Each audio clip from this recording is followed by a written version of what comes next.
नमस्कार दोस्तों। तो आज हम आपको जो है पत्नीटॉप लेकर चलते हैं। सुबह के 9 बजे जो है वो हमने वैष्णो देवी से जो चेकआउट कर लिया था कटरा से। कटरा से चेकआउट करने के बाद हम जो है पत्नीटॉप निकल गए, क्योंकि मेरा फर्स्ट टाइम था तो मैंने कभी पत्नीटॉप में गया नहीं था। पर मेरी वाइफ ने जो है वो पहले, जब वो अनमैरिड थी तो उसने विज़िट किया था, उसने मुझे बताया था कि वहाँ पे स्नोफॉल वगैरह जो है वो होती है।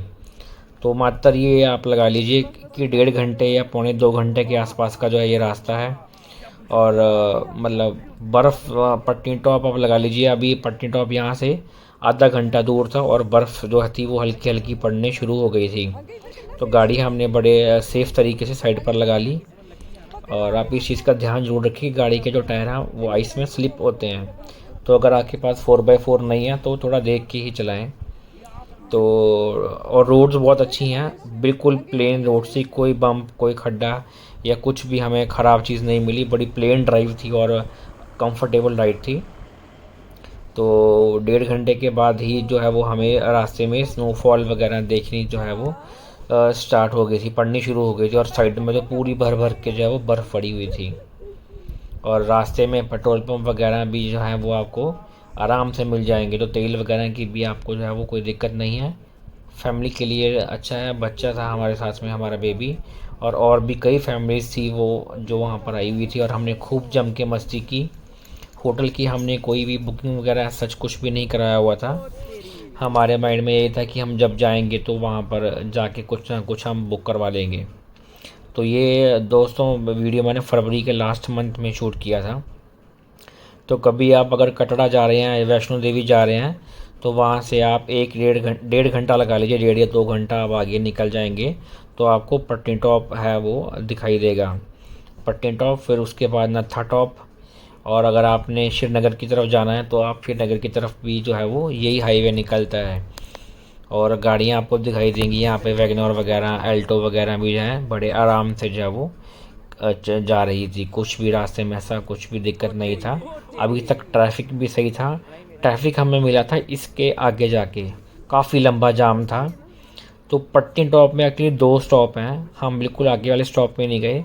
हम उससे पहले ही एक राइट साइड को निकलती है पट्टी टॉप को रोड, जो वन विभाग की तरफ से, जहाँ पे आपको पर्ची कटवानी पड़ती है।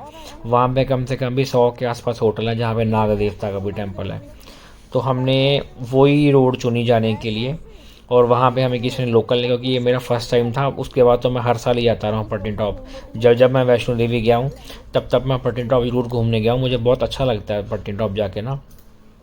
तो आगे मैं आपको अपना दिखाऊंगा कि कैसे रूम के बाहर भी लगातार वहाँ पे ना स्नो पड़ती रही थी। तो उसके बाद फिर हमने यहाँ से अपनी ड्राइव स्टार्ट कर दी।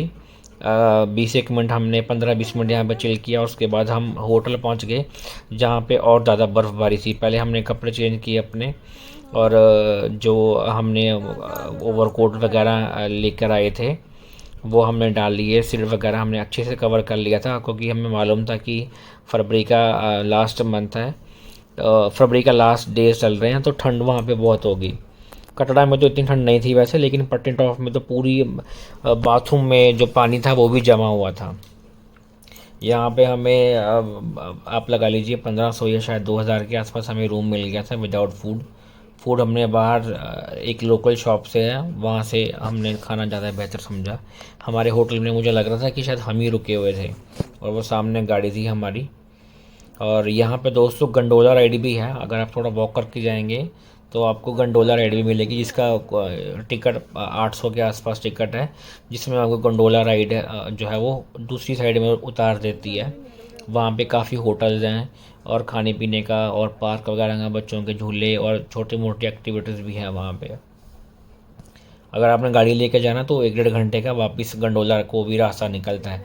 लेकिन हमने टिकट बुक करवा के, गंडोला राइड थी जो वो बुक करवा ली थी अगले साल जब हम गए थे। इस साल तो गंडोला राइड फ़िलहाल बंद थी, क्योंकि बर्फ़ बहुत ज़्यादा पड़ रही थी और हवा भी काफ़ी तेज़ चल रही थी। तो फ़िलहाल गंडोला राइड स्नो करके जो है वो फ़िलहाल बंद थी।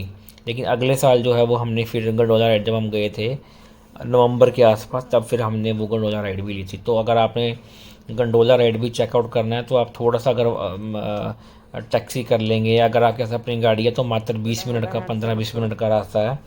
15 मिनट का रास्ता है, 20-1 मिनट का पैदल का रास्ता ही है, सिर्फ 1-1.5 किलोमीटर ही है यहाँ से। तो आप थोड़ा सा हाइट पे है वो, मतलब जहाँ टिकट काउंटर है, तो वहाँ से आप टिकट कटवा कर गंडोला राइड भी आप ले सकते हैं। तो हमने आइस में अच्छा सा एंजॉय किया है यहाँ पे काफ़ी, और बल्कि बेबी को ठंड भी लग गई थी तो उसको बल्कि बुखार भी हो गया था वहाँ पे ना, क्योंकि बच्चा आपको पता है मानता नहीं है, बर्फ़ में खेलता रहा। उसको अच्छे से हमने कवर किया था, ग्लव्स वगैरह, जीन्स, जैकेट्स, उसको गर्म वूलन कैट अपना हैट भी दे रखी थी, लेकिन फिर भी उसको ना थोड़ी ठंड लग गई थी। तो फिर उसके बाद जब थोड़ी सी यहाँ पे स्नोफॉल कम हुई, फिर हमने सोचा कि क्यों ना एक राइड लेकर आते हैं, एक पैदल वॉक के लिए निकलते हैं।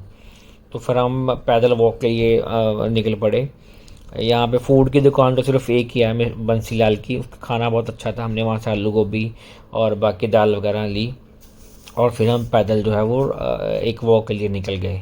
और आसपास खूब सारी बर्फ़ पड़ी हुई थी साइडों में तो पूरी बर्फ़ ढकी हुई थी साइडें इसकी ना। तो हमने पैदल जो है वो थोड़ी सी वर्कआउट करने के लिए निकल गए कि थोड़ा रूम में भी क्या करना है बैठे बैठे। हमारा मन तो था यहाँ पे कि शायद मैं भी रुक जाएं, ये थोड़ा कन्फ्यूज़न था मेरे को कि एक रात और स्पेंड करूँ या नहीं।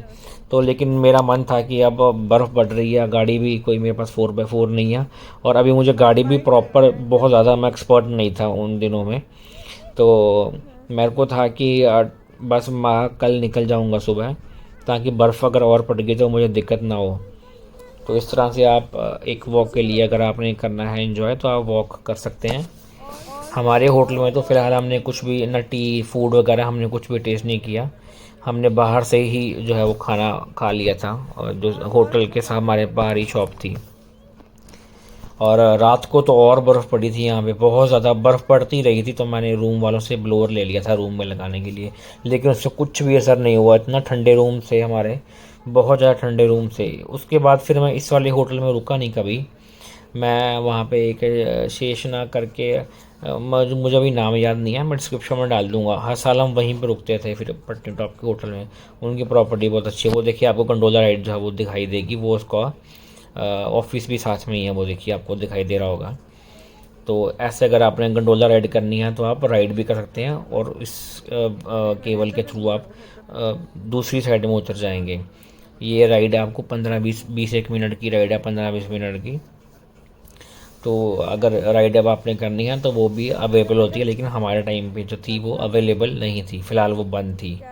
तो हमने एक अच्छा सा जो है वो चिल आउट किया, और थोड़ा सा फ़ोटोज़ वगैरह ली बेबी के साथ। और बर्फ़ तो आप देख ही रहे हैं मेरे पीछे। तो कभी अगर आप वैष्णो देवी जाएं और आपके पास अगर टाइम हो तो पटनी टॉप से बेस्ट जगह घूमने के लिए मैं कुछ भी रिकमेंड नहीं करूँगा। ये सबसे बेस्ट है, फैमिली के लिए सेफ़ है। आपको कुछ भी यहाँ पे ऐसा नहीं लगेगा कि अनसेफ़ है। अगर आपके साथ वाइफ है, लेडीज़ है, या आपकी फ्रेंड है, या बेबी है, या आपके पेरेंट्स हैं, तो आपको ऐसा कुछ सच टेंशन लेने की ज़रूरत नहीं है। काफ़ी अच्छी लोकेशन है, होटल्स की यहाँ पे कोई भी कमी नहीं है, काफ़ी सारी चॉइसेस हैं यहाँ पे। तो आप अपने हिसाब से और अपने बजट के अकॉर्डिंग आप यहाँ पे होटल चूज़ कर सकते हैं। जैसा आपका बजट है वैसे ही आपको यहाँ पे प्राइस मिल जाएगा। अगर थोड़ा बार्गेनिंग करेंगे तो वो आपको रेट भी सही लगा देंगे। तो दोस्तों, हमारे चैनल के ऊपर हमने मनी में है श्रीखंड महादेव, वैष्णो माता, माता नैना देवी, अपना नैनीताल के व्लॉग्स, और उसके बाद नारकंडा शिमला के व्लॉग्स भी हमने डाले हुए हैं। तो आप चैनल को सब्सक्राइब ज़रूर करें, और वीडियो को शेयर भी करें अगर आपको पसंद आई हो, और बेल आइकन भी ज़रूर दबाएं, ताकि हर वीडियो की जो नोटिफिकेशन है वो आपको टाइम पे मिल सके। और कमेंट करके ज़रूर बताएं कि आपको ये हमारा वीडियो कैसा लगा। मैं हितेश शर्मा एक बार फिर से आपका दोस्तों धन्यवाद करता हूँ।